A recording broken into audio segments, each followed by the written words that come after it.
అదే RTV app వార్తల్ని క్షణాల్లో చదివే అవకాశం ఉంటుంది. ఒక న్యూస్ పేపర్, ఒక టెలివిజన్ ఛానల్ మీ చేతుల్లో ఎప్పుడూ ఉంటాయి.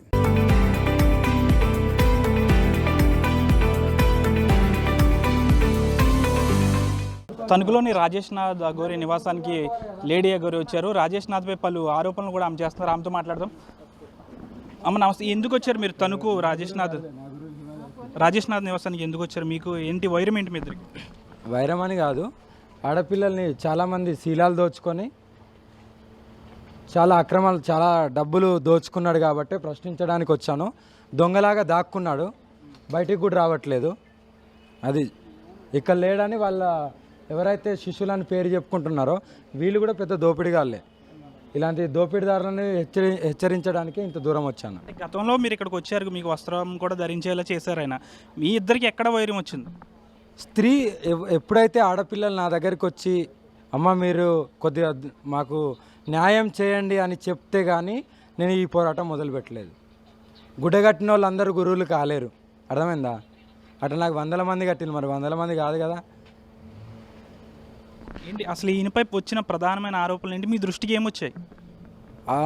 ఆడపిల్లల్ని కొంతమందిని శీలం దోచుకోవడం, కొంతమందితో అసభ్యకరంగా చాటింగ్ చేయడం, కొంతమంది దగ్గరికి వెళ్ళి ఒక్కొక్కరి దగ్గరికి వెళ్ళి ₹1,00,000 తీసుకున్నాను. ఆ ఎవిడెన్స్ కూడా ఉంది నా దగ్గర. అలా కోట్లు దోచుకొని ఇలా ఉన్నాడు. ₹1,00,000 ఎందుకు తీసుకోవాల్సి వచ్చింది? సెటిల్మెంట్లు ఏమైనా చేస్తారా? పూజలు పునస్కారాలు చేస్తారు. సెటిల్మెంట్లు కూడా చేయొచ్చు కావచ్చు. 10 గన్నులు ఉన్నాయి. 10 గన్నులు ఉన్నాయి వీడి దగ్గర. మీరు చూసారా? 100% చూసిన. ఇక్కడికి వచ్చిన ప్రతి ఒక్క భక్తులకు చూపిస్తాడు, నేను ఇలాంటి పూజలు చేస్తాను, నా దగ్గర ఇన్ని ఉన్నాయని. అంటే గన్లు అవి లైసెన్స్డా? Without licence. మీరు ఎప్పుడు చూసారా గన్లు? నేను మొన్న చూశాను. మొన్న వచ్చినప్పుడు నాకే స్వయంగా చూపించండి. ఏమన్నారు? చూపించి. ఇలాంటి గన్నులు నా దగ్గర చాలా ఉన్నాయి, నేను పెట్టుకొని తిరుగుతాను, నాకు ఇష్టము అని అది చెప్పిండు. ఇంకా అంటే ₹1,00,000 ఎవరైతే తీసుకున్నారో, ఇతను తీసుకున్నాడో ఆ మహిళ మీకు ఉన్నారు, కాంటాక్ట్లో ఉన్నారా? మొన్న నన్ను అప్రోచ్ అయింది. కంపల్సరీ నేను ఆమెకు కూడా చెప్పాను, నీకు నేను న్యాయం చేస్తాను అని చెప్పాను కూడా. అంటే ఇక్కడ ప్రతి అమావాస్యకి పౌర్ణానికి కూడా పూజలు కూడా చేస్తారు కదా, మంచిగా చేస్తానని ఆయన చెప్తున్నారు. ఎవరు? రాజేష్ నాథ్. ఒక్కరన్నా మంచిగా ఆయనలా? నువ్వు మంచి చేసినోడు అయితే నీ దగ్గరికి ఇంత ఉండదు కదా. మంచి అయిన వాళ్ళు వేలి, మరి నీ గురించి మంచి చెప్పేటోళ్ళన్నా కావాలి కదా. నేను గత వారం నుండి నేను పోరాడుతున్నా కదా ఈయన మీద, నువ్వు ఇది అని. మరి ఎందుకు పాజిటివ్గా ఎందుకు స్పందన రావట్లేడు? అవునా కదా? మరి ఇప్పుడు రావాలి కదా, నాకు ఇది మంచి జరిగింది మీరు అనేది తప్పడం అని నన్ను కూడా ఖండించడానికి రావాలి కదా. ఎందుకు రాలేదు? సరే నేను చేసింది తప్పు కాదు అని చెప్పుకోవడానికి ఈయన రావాలి కదా. ఎందుకు పిరికొల్లాగా లోపల దాక్కుంటాడు? అంటే లోపలే ఉన్నారా? అంటే వాళ్ళు లేరని చెప్తున్నారు. అలాగే చెప్తారు. ఇప్పుడు నేనున్నాను ఇంట్లో, మా ఇంటికి వస్తే నేను లేను అంటే, లేకుంటే అయితే పోను కదా. ఇంట్లోనే ఉంటారు, ఎటు పోరు. అంటే ఆయనకి మీరు ఏం చెప్దాం అనుకుంటున్నారు? ఏం మాట్లాడితే మీరు వెళ్తారు ఇక్కడి నుంచి? నేను ఏమంటున్నా, నేనైతే 100% చాలా స్ట్రాంగ్గా, నేను చావడానికైనా నిన్ను చంపడానికి కూడా రెడీగా ఉన్నాను. ఆడపిల్లలు జోలికి వచ్చినావు కాబట్టి నేను క్షమించేదే లేదు. ఫస్ట్ చట్టబద్ధంగా వెళ్తాను, తర్వాత నేను అటాక్ చేస్తాను. కొంతమంది వాళ్ళ శిష్యులు కూడా ఉన్నారు, వారితో మీరు మాట్లాడారా ఏమన్నా? ఇప్పుడు వాళ్ళు వాడు ఏదైతే చెప్తారో వీళ్ళు అదే వింటారు. అందరూ భయపడతారు. ఆ భయానికే బయటికి కూడా రాలు. అంటే ఈయన డబ్బు కోసమే ఈ వృత్తిలో ఉన్నట్ట? డబ్బు కోసమే, వేరేది ఏమీ లేదు. వాడి దగ్గర మహిమలు లేవు, మంత్రాలు లేవు, ఓన్లీ డబ్బు, స్త్రీలు, అంతే. అంటే గుజరాత్ హిమ్మత్ నగర్లో తన గురువు కూడా ఉన్నారు, ఆయన దగ్గరికి వెళ్ళి వస్తానని కూడా అంటున్నారు ఆయన. ఇప్పుడు నాకు గురువులు కేదార్నాథ్లో ఉన్నారు, అవునా? నేను కూడా కేదార్నాథ్ కాదు, దేశం అంతా తిరుగుతున్నా. ఈరోజు ఇక్కడున్నా, రేపు గుజరాత్లో ఉంటా, ఎల్లుండి ఢిల్లీలో ఉంటా, ఇంకా కాశీలో ఉంటా, ఎక్కడెక్కడో తిరుగుతున్నా.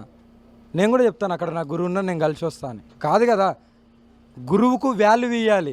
ఏంటి? గురువు పేరు చెడగొట్టద్దు. మనం తప్పు చేయకుండా ఉండాలి కదా. నువ్వు సాధకుడివి, నీకు కామం ఎందుకు వస్తుంది? నువ్వు సాధకుడివి కదా. సాధన చేసినోడికి, త్యాగం చేసినోడికి కామంతో ఏం పని? ఆడపిల్లల శీలంతోనే ఏం పని అంటున్నా నేను చెప్పేది అర్థమవుతుందా? మీరు ఒక లైవ్లో కూడా మాట్లాడారు, లాడ్జ్లో తీసుకెళ్తాడు అమ్మాయిల్ని, మొబ్బు పెడుతున్నారు అవన్నీ.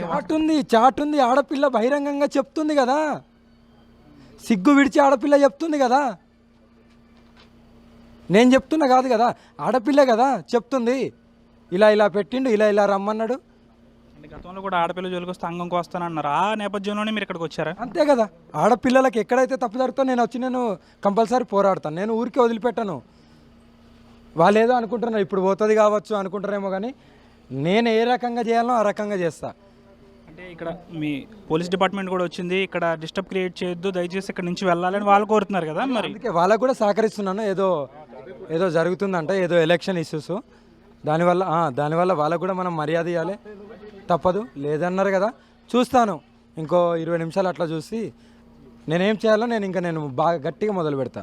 ఇక్కడ నుంచి ఇంట్లోకి వెళ్ళి బయటికి వెళ్తే మనిషి తిరిగి వస్తాడో రాడో కూడా తెలియదు. నేను అంత పెద్ద కార్యాచరణ తీసుకుంటా. ఇంకా ఇక్కడే రాజేష్ నాథ్ అయితే ఇక్కడే ఉన్నారు, ఇక్కడ లేరని ఉన్నారు, లేరా అని చెప్తున్నారు అంతే. అది భవిష్యత్ ప్రణాళిక ఏంటి కార్యాచరణ? వీడిని మాత్రం వదిలిపెట్టేది లేదు. అంటే వదలనంటే ఏం చేస్తారు? ఏదైనా చేయడానికి, చంపడానికి కూడా సిద్ధంగా ఉన్నా. నేను చచ్చిపోయిన ఆయన దగ్గర గన్నులు ఉన్నాయి కదా, మీ దగ్గర ఏమున్నాయి? నా దగ్గరనా నేనే ఉన్నా, నా దగ్గర ఒక త్రిశూలం నేనున్నాను చాలు. నేను చచ్చిపోయే ఆఖరి సెకండ్ అన్న వాడిని చంపేసి నేను చచ్చిపోతా. ఎందుకంటే ఒక ఆడపిల్ల అంటే చంపడం చావడం అనేది ఒక డిపార్ట్మెంట్ అనేది ఉంది కదా, వాళ్ళు చూసుకుంటారు కదా. అదే నాన్న, ఫస్ట్ వీళ్ళకి చెప్తాను, కంప్లైంట్లు ఇస్తాను. ఒకవేళ చట్టబద్ధంగా కాలేదంటే నేను గట్టిగానే చేస్తాను. నేనే కోర్టులు ఉన్నాయి కదా శిక్ష వేయడానికి. కోర్టులు ఎక్కడ పనికిరావన్నా. ఎందుకంటే ఒకసారి కోర్టుకి వేస్తే మళ్ళీ జైలు అంటారు. జైలు అనేది ఒక సేఫెస్ట్ ప్లేస్, చాలా సేఫ్ జైలు అనేది. తినాలి, పడుకోవాలి, మంచిగా హ్యాపీగా ఉండాలి, అంతకుమించి ఏమి ఉండదు జైల్లో. ఇక్కడ న్యాయం జరగకపోతే చంపేస్తానంటారు ఆయన. 100% నాకు తృప్తి ఉంటుంది ఆడపిల్లల గురించి చేసిన అనేది. అంటే మీరు చంపితే మీరు కూడా జైలుకి వెళ్తారు కదా. నేను వెళ్ళాను కదా, నేను కూడా అక్కడ దహనం అవుతా కదా.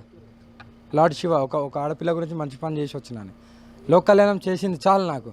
ఇలాంటి మూర్ఖులు ఉండబట్టి అఘోరులకే పెద్ద అవమానం ఇది. అంటే ఒకసారి ఆయన పిలిచే ప్రయత్నం ఏం చేస్తారు? మీ మాట ఇంటి ఆయన వస్తారేమో. మిస్టర్ రాజేష్ నాథ్, హలో రాజేష్ నాథ్, ఒకసారి బయటికి వస్తారా? మీతో మాట్లాడాలి. రాజేష్ నాథ్,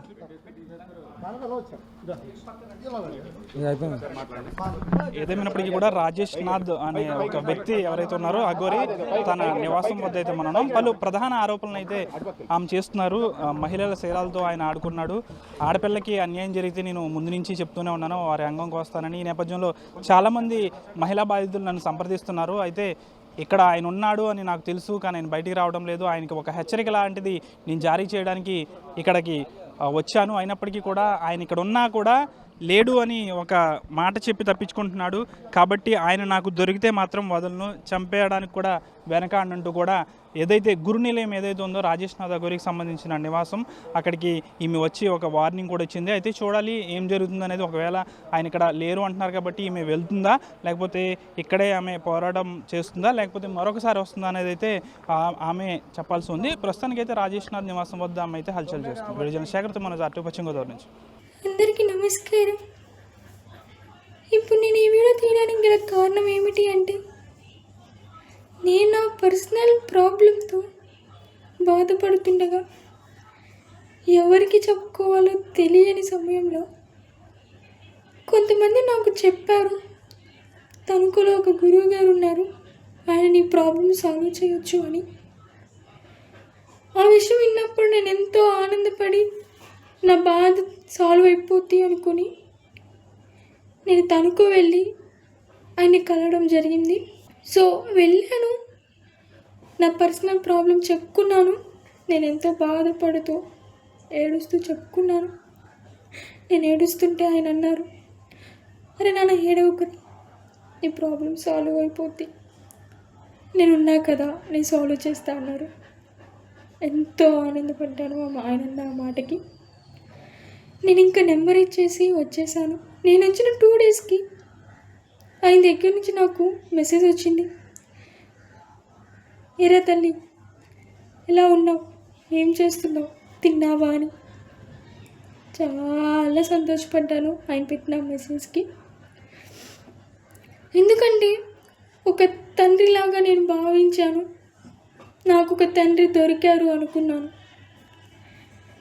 అలాగా కొన్నాళ్ళు గడవగా ఆయన మాటల్లో ప్రవర్తనలో చాలా మార్పులు వచ్చాయి. ఆ మార్పులకి నేను చాలా బాధపడ్డాను. నా గుండెకి ముళ్ళు గుచ్చుకున్నంత బాధపడ్డాను. నేను ఏడ్చుకున్నాను. ఎందుకంటే నేను ఎవరితో కన్న తల్లిదండ్రులతో చెప్పుకోలేని పర్సనల్ ప్రాబ్లమ్స్ ఆయనతో నేను షేర్ చేసుకున్నాను. సో ఒక తండ్రి స్థానంలో నేను చూశాను ఆయన్ని. ఆయన నన్ను ఏ స్థానంలో చూసారో మీకే వదిలేస్తాను, మీ ఆలోచనకే. మీరు ఆలోచించాలి కూడా నన్ను ఎలా చూసారు అని. నేను ఇప్పుడు ఎందుకు ఈ విషయం చెప్తున్నాను అంటే, అఘోరి అమ్మ యూట్యూబ్లో చూశాను, ఆ రాజేష్ నాథ్ గురించి అమ్మ పెట్టిన వీడియోస్ చూశాను. ఆ వీడియోస్ చూశాక నాకు ధైర్యం వచ్చి నేను అమ్మని సంప్రదించడం జరిగింది. అమ్మ దగ్గరికి వెళ్ళి, అమ్మ నేను తణుకు ఆ రాజేష్ నాథ్ని కలిశానమ్మా, నా పర్సనల్ ప్రాబ్లం ఇలా చెప్పుకున్నాను, తీరుస్తా అన్నాడు. ఆయన సాల్వ్ చేసేది కాకుండా ఆయనే నాకు పెద్ద ప్రాబ్లం లాగా తలకి చుట్టుకున్నాడమ్మా అని ఎంతో బాధపడుతూ అమ్మకి చెప్పుకున్నాను. అమ్మ అన్నారు, అదే నువ్వు ఏడవకురా, ఆడపిల్ల ఏడిస్తే నేను చూడలేను, ఆడపిల్లకి కష్టం అంటే నేను ముందుండి వాళ్ళని రక్షించుకుంటాను, ఆడపిల్లలకి ఎటువంటి బాధ రానివ్వను. నాన్న, నువ్వు ఏదైతే బాధపడ్డావో, ఏదైతే చూసావో అవన్నీ ఒక వీడియో తీసి పెట్టరా అన్నారు. అమ్మ ఇచ్చిన ధైర్యం వల్ల నేను ఇప్పుడు ఈ వీడియో చేస్తున్నాను. ఒక ఆడపిల్ల మీడియా ముందుకు వచ్చి ఇలా చెప్పుకోలేదు కదండి, ఎందుకంటే ఫ్యామిలీ ప్రాబ్లమ్స్ వస్తాయి. సో నేను చెప్పేదల్లో ఒకటేనండి, అఘోరి అమ్మ ఆడపిల్లకి ప్రాబ్లం వస్తే అది ఎలాంటి ప్రాబ్లం అయినా కానీ ముందుండి పోరాడతారు, ఆడపిల్లని రక్షించుకుంటారు అనే నమ్మకం నాకుంది. మీ ఇంట్లో ఒక కూతురిలా, ఒక చెల్లిలా నన్ను భావించి నా బాధని మీరు అర్థం చేసుకుని ఇంకా ఏ ఆడపిల్లకి ఇలా జరగకూడదని భావిస్తూ మనందరం అఘోరి అమ్మకి సపోర్ట్ చెయ్యాలి, అమ్మని వెనుక్కుని నడిపించాలి. ఇలాంటి విషయాల్లో కాకపోతే మనం ఇంకెప్పుడు సపోర్ట్ చేస్తామండి. సో నేను అందరినీ ప్రార్థించేది ఒకటే, అఘోరి అమ్మకి తోడుందా, అఘోరి అమ్మని వెనుకుండి సపోర్ట్ చేసి నడిపిద్దాం. అమ్మ ఈరోజు చెప్పారు కాబట్టి నేను ఈ వీడియో తీయడం జరుగుతుంది. నేను నా వంతు అయిన సహాయం నేను ఈ వీడియో ద్వారా అమ్మకు చేస్తున్నాను. ఇంకా ఏ ఆడపిల్లకి ఇలా జరగకూడదని చెప్పి నేను చేస్తున్నాను. నాలాగా ఇంకెవ్వరూ బాధపడకూడదు. ఇలాగా ఆ రాజేష్ నా దగ్గరికి వెళ్ళి మోసపోకండి, నేను ప్రతి ఒక్క ఆడపిల్లకి ఇదే చెప్పగలను. మీరు నమ్మి వెళ్తే ఆ నమ్మకం మీరు పోగొట్టుకోవాల్సింది. సమస్య చెప్పుకుంటారు, ఆ సమస్యని ఒక అలుసుగా తీసుకొని మళ్ళీ మనకి రివర్స్ మన తలకి చుట్టుకుంటారు ఆయన. సో దయచేసి ఆ రాజేష్ నా దగ్గరికి వెళ్ళకండి, నమ్మకండి. ఒక దొంగ అఘోరి ముసుగులో ఉండి చేస్తున్నారు ఇదంతా. సో నేను మిమ్మల్ని ఒకటే ప్రార్థిస్తాను, అఘోరి అమ్మకి వెనకుండి తోడుండి నడిపిద్దాం. ఒక కూతురులాగా, సోదరిలాగా నన్ను భావించి మీరు నడిపించాలని కోరుకుంటున్నాను.